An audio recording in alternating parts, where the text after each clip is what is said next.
Welcome back to Solid the Sports with your host Jason and Sean. and we are back with another episode here on the Porch. Thank you so much for tuning in. I got to tell you, if you haven't subscribed to our YouTube channel yet, go do that. We actually just hit 100 subscribers, which is a lot for us because we don't have a lot of subscribers, as you know, by the fact that I just told you we have 100 now.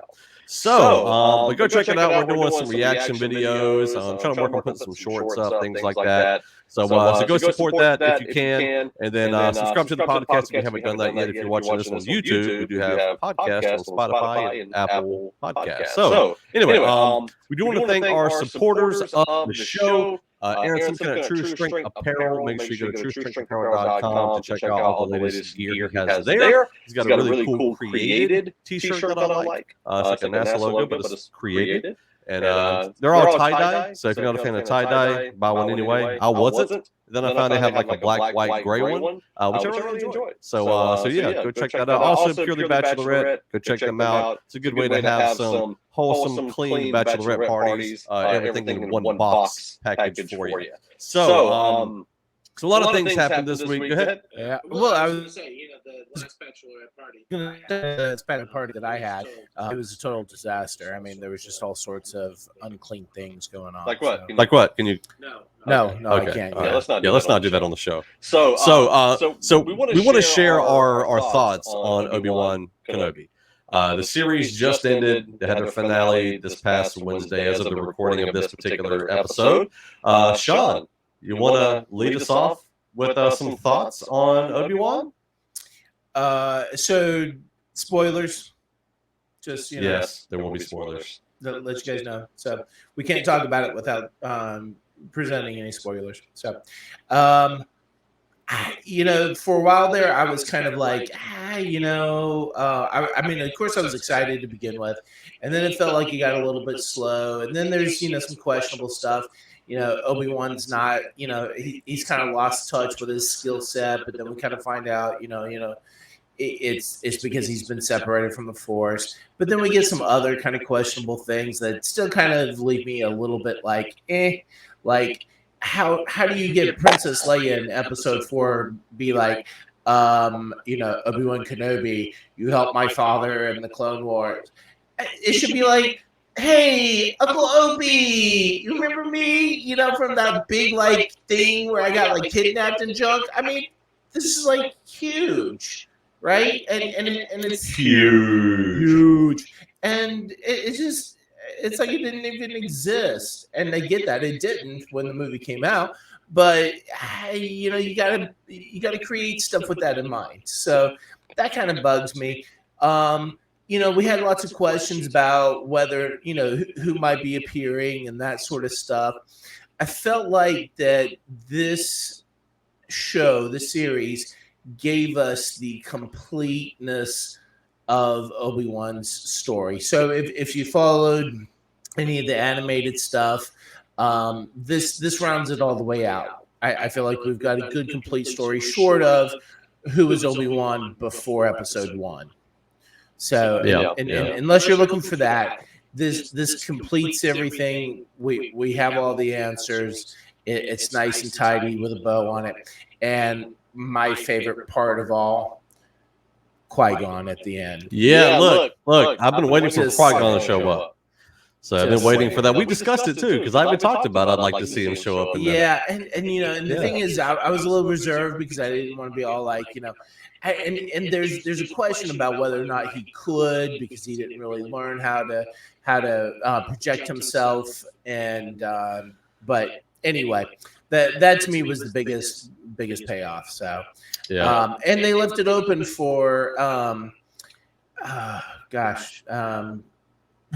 man, I thought I was going to remember his name. Ice Cube's son. Oh yeah. Roken, because I was thinking Broken. Roken, to be able to show up again.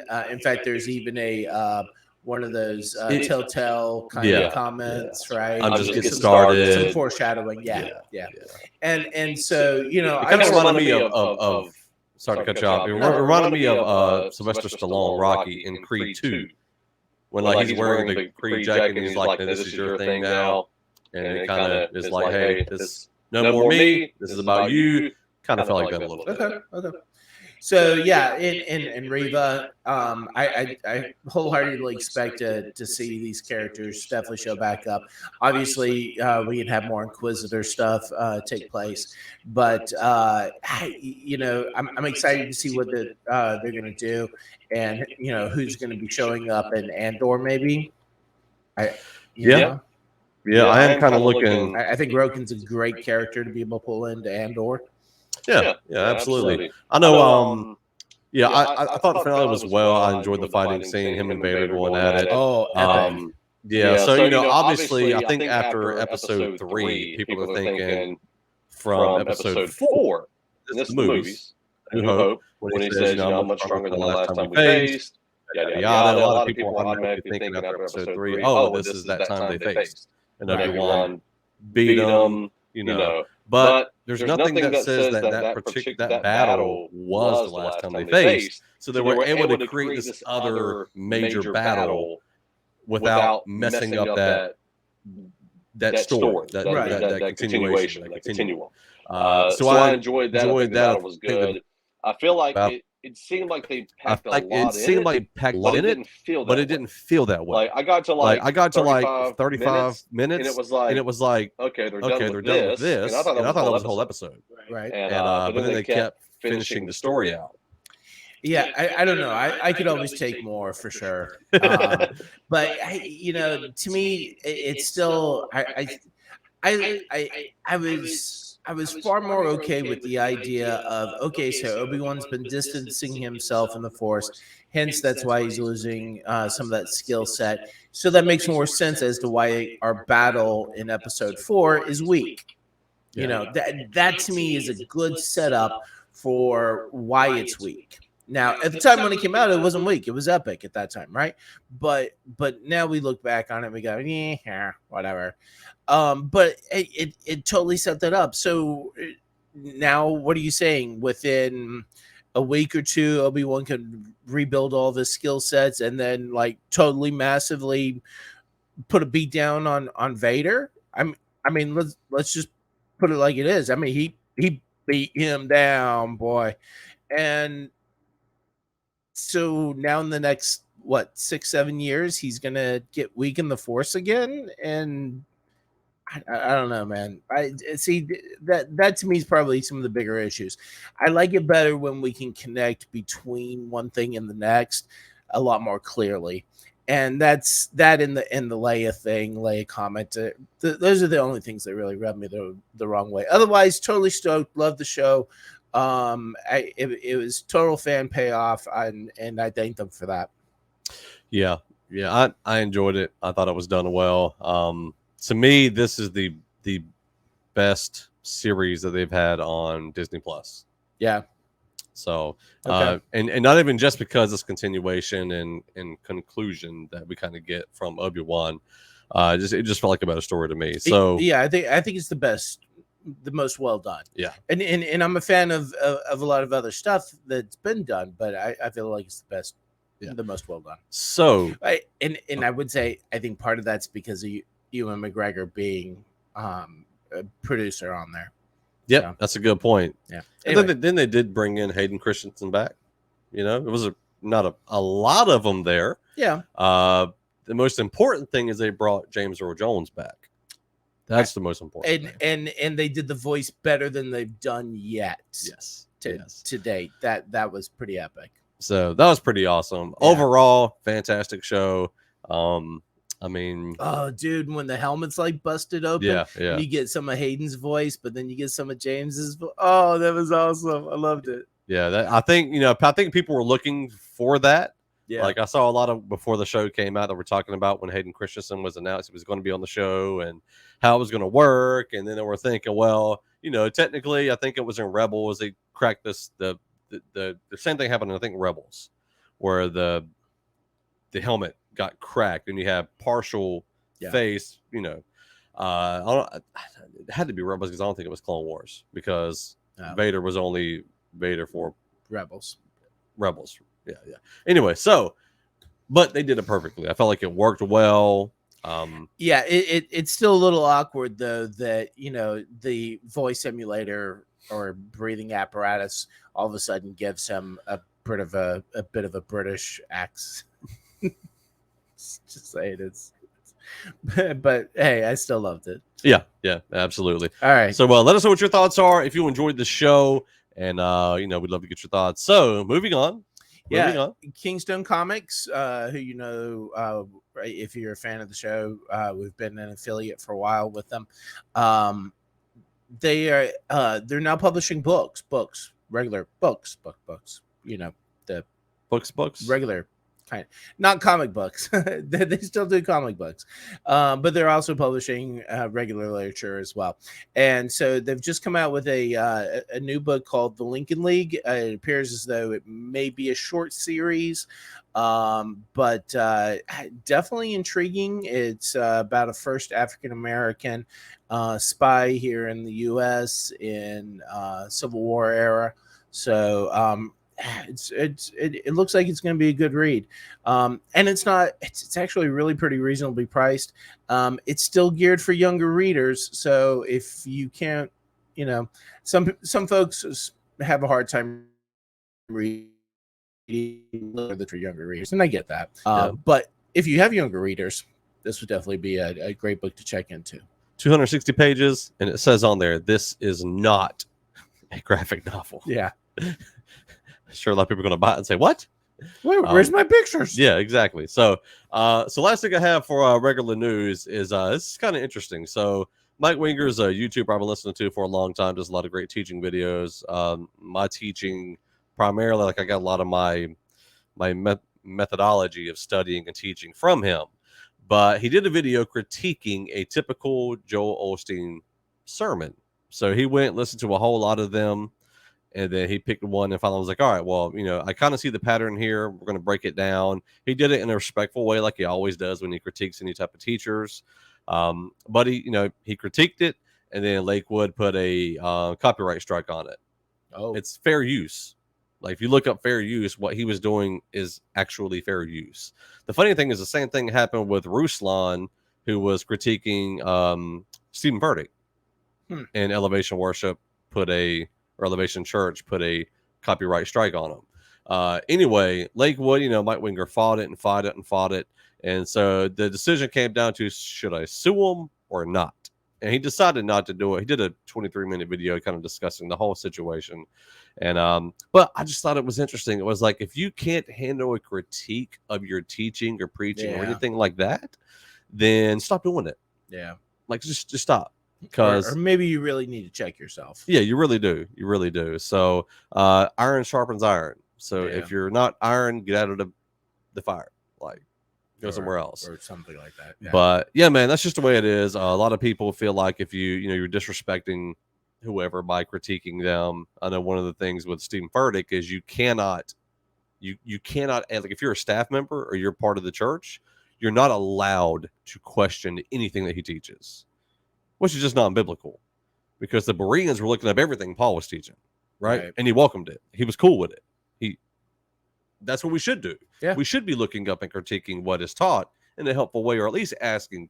We should be able to ask questions like, "Hey, what do you mean by this? Well, you said this, but the Bible says this. Can you clarify something? Or I'm just not getting it." So if you're part of a church and you're not allowed to question anything the pastor teaches, leave. Please run, because it's a cult. It's not a church. Yeah. Okay. Anyway, move on to music news. Well, before that, just in case you haven't already heard, the landmark law or court decision of Roe versus Wade has been overturned in the Supreme Court. We did a short video responding to a Babylon Bee video that sort of discusses five, right? Yeah, it was five. Five potential outcomes from, or whatever, of this being overturned. So go check that out. It'll be on our Facebook page as well as our YouTube channel.